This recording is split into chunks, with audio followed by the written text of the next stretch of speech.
Hello, this is the American Medical Association's COVID-19 update. Today, we're bringing you the latest on AMA's COVID-related efforts on the advocacy front. I'm joined today by Dr. Patrice Harris, AMA's president and a psychiatrist and former county health director in Atlanta. Jason Marino, AMA's director of congressional affairs in Arlington, Virginia. And Kai Sternstein, vice president of AMA's Advocacy Resource Center in Evanston, Illinois. I'm Todd Unger, AMA's Chief Experience Officer in Chicago. Dr. Harris, with a recent conversation turning to when and how we reopen the country, what is the AMA advocating for as we navigate the next phase? Well, first and most importantly, we should open up with an eye towards data and the evidence. We need to see a decrease in infection rate. We need to make sure we have surge capacity in our hospitals. And critically, we need to make sure that there is robust testing capacity. And that means implementation of tests, from making sure that the labs are ready. We have the swabs, we have the test kits. And that's why the AMA continues to call on the administration to have a federally coordinated response to making sure that there is a robust testing capacity in place across this country. Yes, some of the stories that we're seeing about competition for resources and testing and PPE, what's your reaction to that? Certainly, that is not ideal. States are competing against one another. States are competing against the federal government. This is an all-hands-on-deck moment, and if there was an overarching federal plan, I think that would serve us all well. We have called, at the AMA, we have called on FEMA to take a lead role in making sure these test kits and all of the supplies related are manufactured and distributed to the areas that need them most.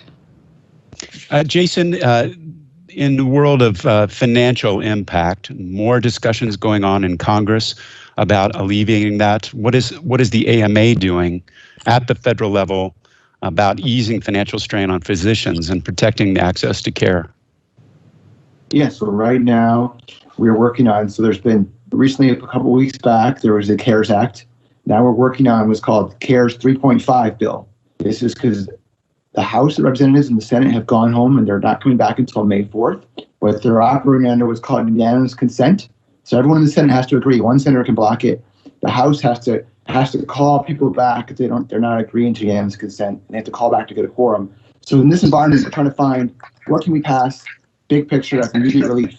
And the small business loans, the PPP program has run out of money.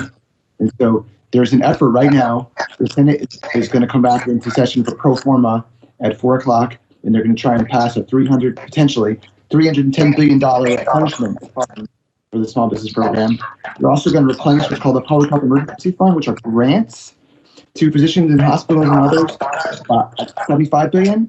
And they're also going to potentially include $25 billion around for increased testing capacity around the country. So we're right now, they're behind the scenes trying to iron out an agreement, and we hope to have a good news by 4 o'clock today. And the Senate would pass it by UC if they agree, and then the House would come back by Thursday and pass it. President would sign soon after. So we're hopeful that another tranche of economic support, loans and grants is coming our way. Dr. Harris, any perspective on the need for supporting physician practices financially at this moment? Support for physicians has to be a part of the package. And of course, thus far, we have seen support for physicians. But of course, we need more. We need more because independent physician practices are worried about their viability. When we get on the other side of this pandemic, we are going to see a pent-up demand for health services. And it is critical that physicians get direct financial support so that the practices can remain viable and we can serve our patients on the other side of this pandemic. Kai, I know the AMA has made significant progress also at the state level. Will you share some about the work that we're doing locally to protect physicians and patients? Sure, Todd. Thank you so much. And I think that one element of the success that we continue to have in the State Advocacy Resource Center that I run is due to the incredible collaborative relationships that we have with state medical associations across the country. And it's really an honor to do the work that we do and to work with states all over the country to get this important work done. We work hand in hand with states and national specialties. Straight from the chute, we identify policy options that states could take in the immediate moment to improve the situation for them in this pandemic. Things like costs for testing, treatment for symptoms, telemedicine, access to medications, expanding Medicaid, ensuring access to coverage, spending prior authorization, licensure, credentialing, liability, scope of practice, and more. We also have an incredible sweet spot for the AMA, and that's our relationship with national policy organizations like the National Governors Association, the National Association of Insurance Commissioners, and the National Conference of Insurance Legislators, to name a few.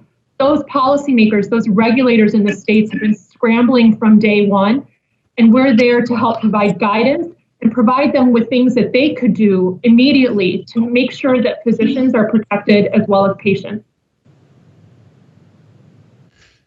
Jason, Dr. Harris? Yes, I would say, first of all, I'm always proud of the work we do at the AMA on the national level and in partnership with state partners, as both Kai and Jason mentioned. At the end of the day, it is so important that we all work together to support physicians so that we can best take care of our patients. So I want everyone out there to know that the AMA is working hard on your behalf. So Jason, another topic the AMA has been working on regarding PPE. Do you want to talk about additional information about our letter to FEMA or any other kind of ways that we're working to resolve that? Let me speak of a silver lining that touches on that. We met a few months back at the AMA, our National Advocacy Conference, and we spoke about telemedicine. We talked about how there's a saying, an economic saying, that the future's already here. It's just not evenly distributed. And as of 3 months ago, only about 1% of Medicare beneficiaries are even using telemedicine. Since then, through some of the COVID bills, we've greatly expanded in this emergency telehealth coverage for Medicare. And it's been a game changer. A lot of prison practices, that's what they're using now. Patients can stay home. They don't have to go to the hospital. They don't have to use up protective equipment.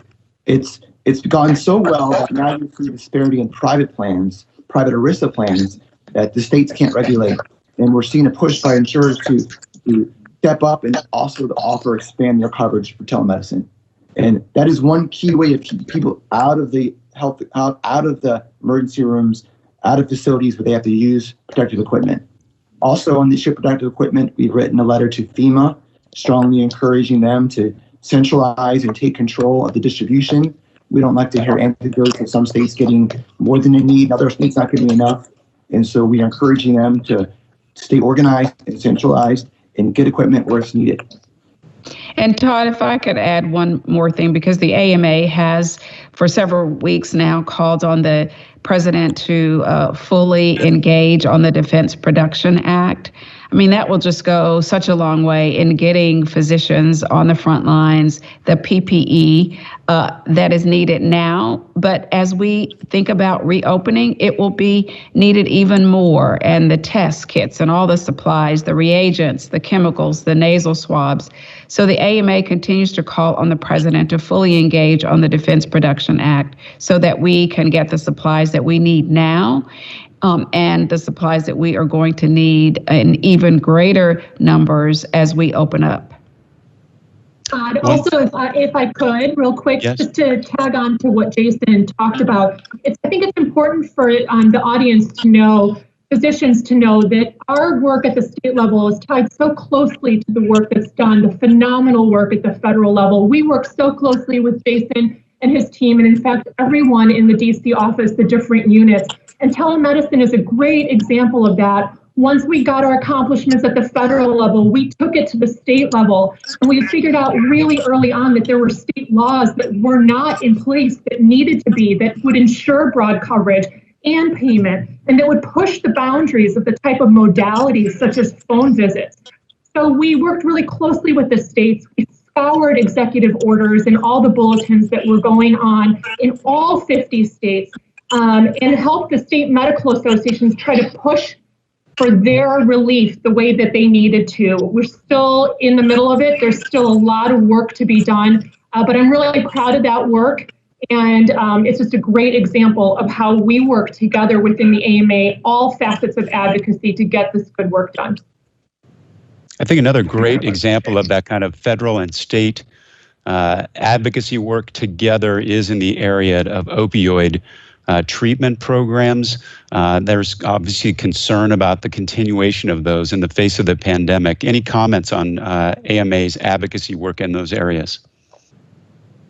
So sure, I'll start. And certainly this is another example, an area where it's the federal team working with our state team. And of course, AMA has had since 2014 an opioid task force, and I've had the honor of chairing that task force. But as it relates to what's going on now, and I was just on a call last week, and of course, not a surprise, but we are unfortunately seeing relapses increase, and there is a concern about services. So the AMA has been engaged in making sure that regulations are loosened up regarding take-home medications for those who are in recovery, regulations around privacy and confidentiality. The telehealth that both Kai and Jason have talked about has been instrumental in making sure that physicians can continue to take care of our patients with substance use disorders.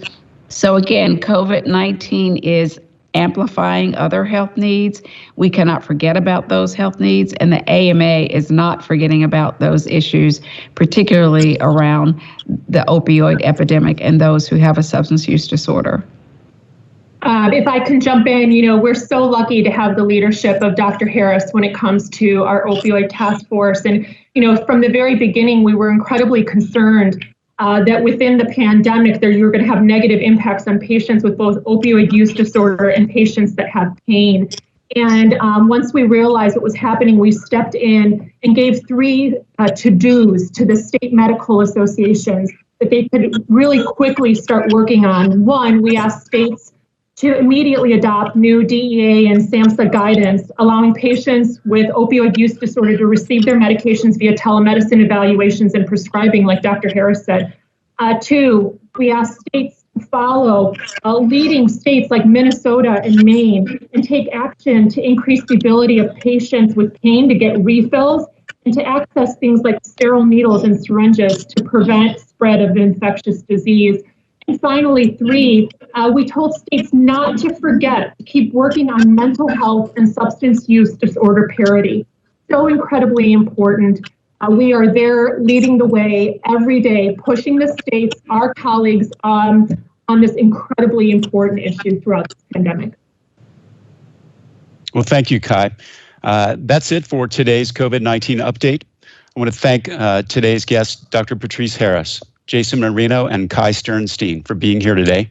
We'll be back tomorrow to take a closer look at how the AMA is helping residents navigate the COVID-19 pandemic. For updated resources on COVID-19, go to ama-assn.org/COVID-19. Thanks for joining us.